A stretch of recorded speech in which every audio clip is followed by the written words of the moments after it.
Lab 5 deals with radio frequency test equipment and applications. There are many different types of test equipment developed for RF. In this lab, we're going to look at two common ones that are called the spectrum analyzer and the signal generator. The spectrum analyzer allows for the searching of sinusoidal signals at very high frequencies but at very low power levels. And the signal generator is going to be used to create high frequency signals that we can test our RF equipment. Now, most RF signals are again at very small power levels, and so the noise in our circuit and our instruments plays a big role. We'll take a look at some introductory concepts, and then we'll use the spectrum analyzer and the signal generator to tune a Motorola pager. In this lab, the concepts that are covered are amplitude modulation, the superheterodyne receiver, equivalent circuits of the spectrum analyzer inputs and the function generator outputs, and noise temperature and what's called a noise floor. The techniques that we'll learn in lab are how to operate the signal generator and the spectrum analyzer. Let's take a look at again amplitude modulation. We can show an equation for amplitude modulation on the following page. And so you can say that V of t is equal to V sub c times the quantity 1 plus a cosine of 2 pi f sub m times t times the cosine of 2 pi f of c, where the term V sub c is the carrier amplitude, a is called the modulation index, f of m is a normalized modulating signal, and f of c is the carrier frequency. If you multiply this out, you have V sub c times 1 times the cosine of 2 pi f of ct, that's this term right here, and then we would have V sub c times a times the cosine of 2 pi fmt times the cosine of 2 pi f of ct. Now, if you recall from trig, the product of two cosines is the cosine of their difference plus the cosine of the sum divided by 2.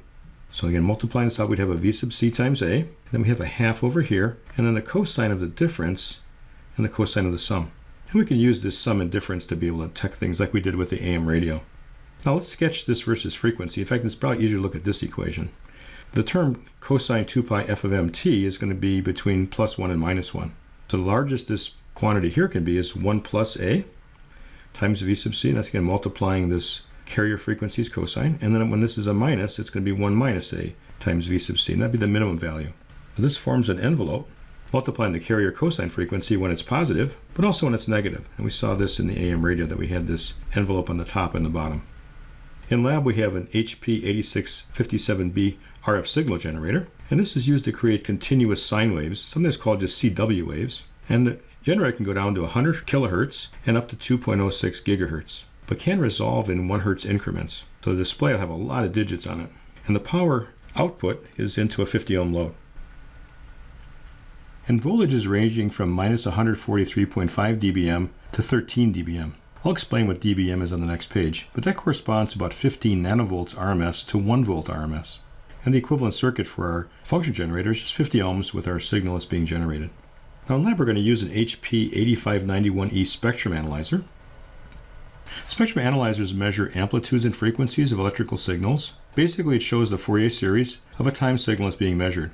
Now to do this accurately, the spectrum analyzer uses the superheterodyne receiver architecture as shown here in this block diagram. So you have a 50 ohm input, and that's followed by a variable attenuator, and then a very high Q filter that's made out of a special material called yttrium iron garnet, or just YIG for short, as a preselector. By using the superheterodyne architecture, a sweep generator creates a variable frequency sinusoid that is allowed to mix to sweep the spectrum analyzer's input across a span of frequencies. In the IF, or intermediate frequency stage of the receiver, no signal higher than the resolution bandwidth of the spectrum analyzer should be measured. So a low-pass filter is used to eliminate all these frequencies. And so after the low-pass filter, provide amplification, and then there are selectable detection schemes to do peak detection. The peaks detected are applied to the y-axis of the CRT, and the amplitude correlates with the frequency that is used to mix down the measured signal, which moves the x-axis.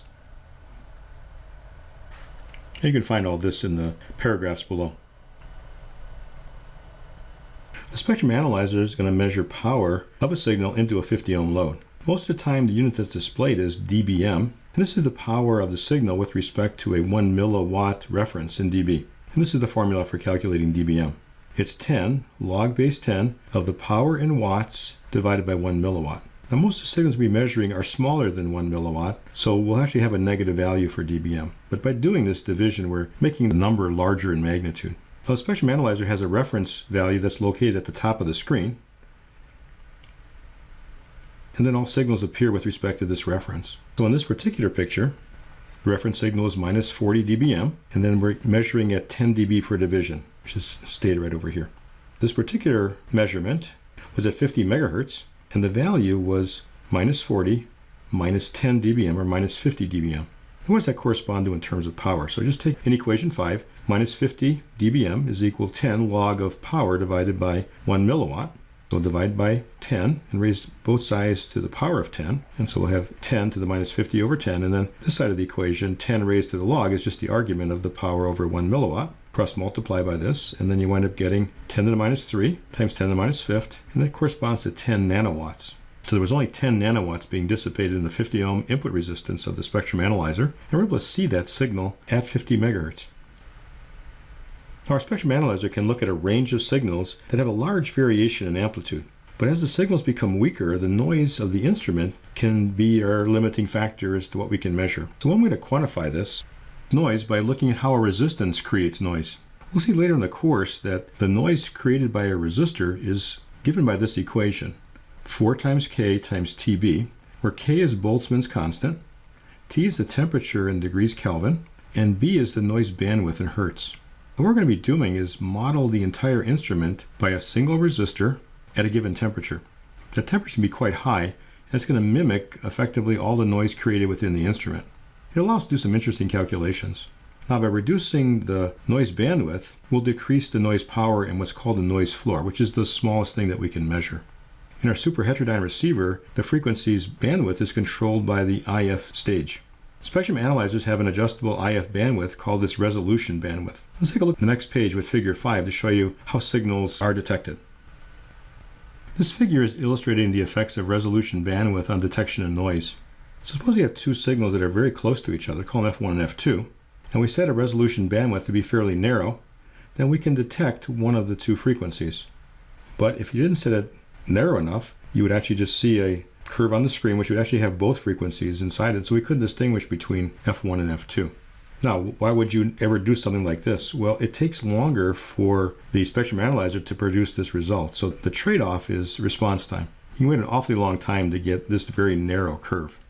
Also, the advantage of having this narrow bandwidth is that we don't let as much noise come through, because we're only letting a certain band of frequencies come through, versus a wider resolution bandwidth. We'll let more noise through. So what's called our noise floor will begin to move. And this is what we can detect minimally. Let's take a look at the next page. I'll show some shots of the spectrum analyzer. Here's a screenshot of the spectrum analyzer with nothing hooked up to it, where the resolution bandwidth was set to 10 kilohertz. You can see here we have what's called the noise floor. Put the marker here, and you can see that the value is 104.14 dBm. I'll change the resolution bandwidth in the next picture, but what does this correspond to? If you go back and use the formulas on the previous page, this corresponds to about 40 femtowatts. Now, if you use the fact that this is going to a 50 ohm load, and that's going to be V squared over R, this is 1.41 microvolts RMS. So a very, very tiny equivalent voltage of noise. Here's a screenshot where I change the resolution bandwidth to 1 kilohertz. Again, it makes this narrower, less noise comes through, and our noise floor drops. And now it's minus 116.94 dBm. And again, using our equation of dBm, that corresponds to about 2 femtowatts. Again, very, very small, equivalent voltage of 0.315 microvolts RMS of noise. So the effect on the resolution bandwidth on noise is quite pronounced, but again, it takes longer for this curve to be swept because it's got a smaller increment. Here's a block diagram of a Motorola pager receiver. Excuse the resolution here, but this is a bitmap, so it's not as sharp as your copy should be. But this pager, like our AM and FM radio, contains a super heterodyne architecture, and it allows the pager to take incoming frequency modulated carrier signals and mixes them down to an intermediate frequency. The intermediate frequency is then demodulated and the data is processed. So in lab, we're going to take this pager and actually use our test equipment to tune it by introducing a variable capacitor into the pager. And this is the background material for lab number 5.